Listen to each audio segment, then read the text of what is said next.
kita bisa saksikan di dalam politik di tanah air. Basuki Cahayapurnama adalah seorang gubernur yang disebut-sebut hebat dan didukung oleh Jenderal Prabowo yang juga punya banyak masa, dan dari pemerintahan tentunya presidennya adalah Jokowi pada waktu itu, dan kemudian juga seorang jagoan, seorang yang hebat, mantan kombatan dari perang Timur Timur, yaitu Hercules, yang juga menjadi raja dalam street justice di Indonesia di era tahun 90-an dan di awal tahun 2000-an. Namun hanya dengan masalah sedikit saja, karirnya tiba-tiba menghadapi cobaan yang sangat berat dan akhirnya berhadapan dengan berbagai elemen masyarakat ketika Hercules menyatakan masuk Islam, dan Hercules pun berada di balik kaum muslimin yang merasa tersinggung, yang merasa terlecehkan dengan ucapannya. Demikian pula yang namanya Prabowo. Akhirnya apa? Tidak berhasil terpilih menjadi gubernur DKI. Nah, kemudian ini memperlihatkan bahwa posisi seorang sangat mudah sekali hilang, ya, karena badai yang namanya VUCA tadi, semuanya labil.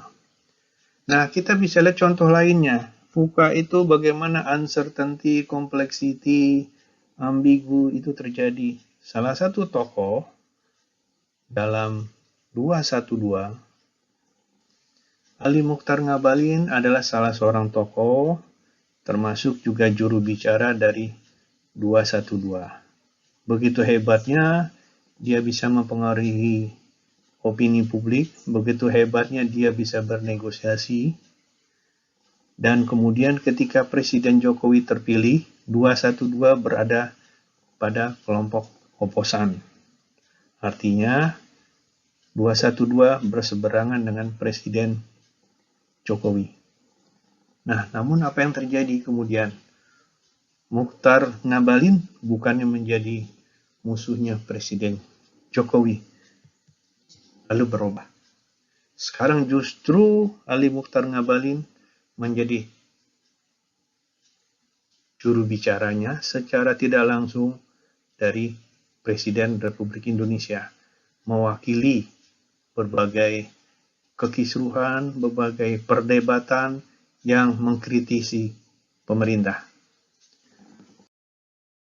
Nah, ketidakmenentuan bagaimana perubahan yang terjadi bisa mempengaruhi, itu juga kita bisa lihat di dalam ekonomi.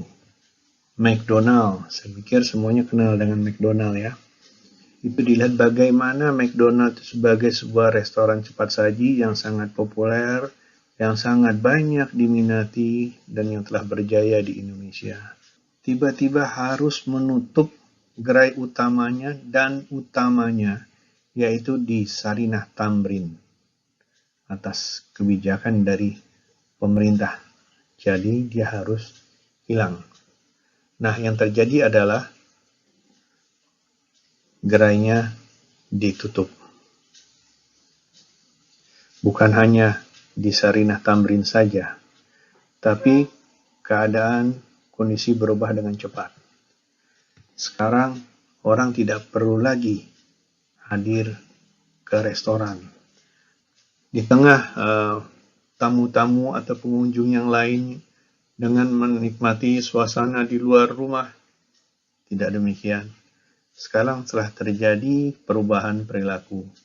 Bisa jadi karena keluar rumah itu macet, keluar rumah itu menghabiskan bensin, keluar rumah itu menghabiskan waktu.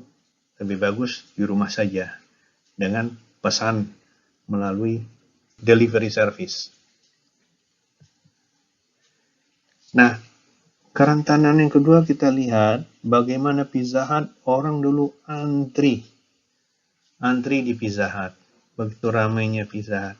Nah, kita saksikan pada saat ini. Pertama, setelah era delivery order itu begitu maraknya di Indonesia, setelah masuknya aplikasi-aplikasi yang bisa menawarkan, bisa memberikan pilihan, dan bisa mendisplay keinginan kebutuhan makanan seseorang.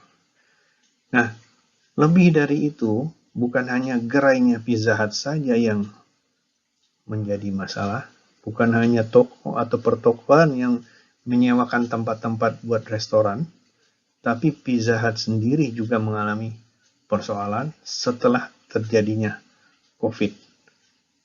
Yaitu Pizza Hut tidak menawarkan lagi bagaimana kenyamanan di ruangan mewah ber-AC, tapi akhirnya Pizza Hut turun di jalanan. Tidak jauh berbeda dengan makanan pinggiran, makanan masyarakat, makanan lokal yang bisa diakses atau yang dinikmati di tengah kemacetan dan juga di tengah debu dan polusi jalanan.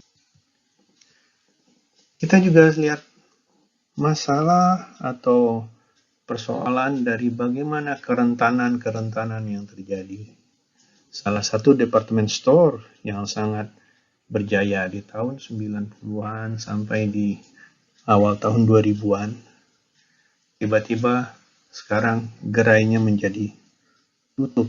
Department store di tanah air mengalami persoalan. Orang sudah malas untuk datang antri macet-macet ke department store. Mereka cukup buka laptop atau buka HP dan pilihan ada di sana. Untuk beli baju anak tinggal pilih saja mau ukurannya seperti apa, termasuk juga untuk kebutuhan yang lainnya.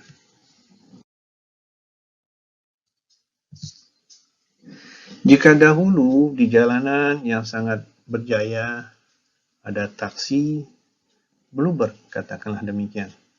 Begitu hebatnya Bluebird ini bisa eksis dan berjaya mengatasi berbagai pesaingnya yang sebelumnya ada di ibu kota maupun di daerah lain di Indonesia.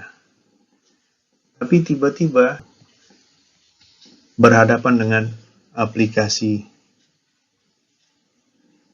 online. Taksi online mulai masuk di tanah air. Dampaknya adalah beberapa tahun kemudian, di tahun 2012, 13, terus akhirnya 2015, 16, yang terjadi adalah persoalan bagi taksi. Taksi konvensional yang menggunakan argometer menjadi kesulitan mendapatkan penumpang.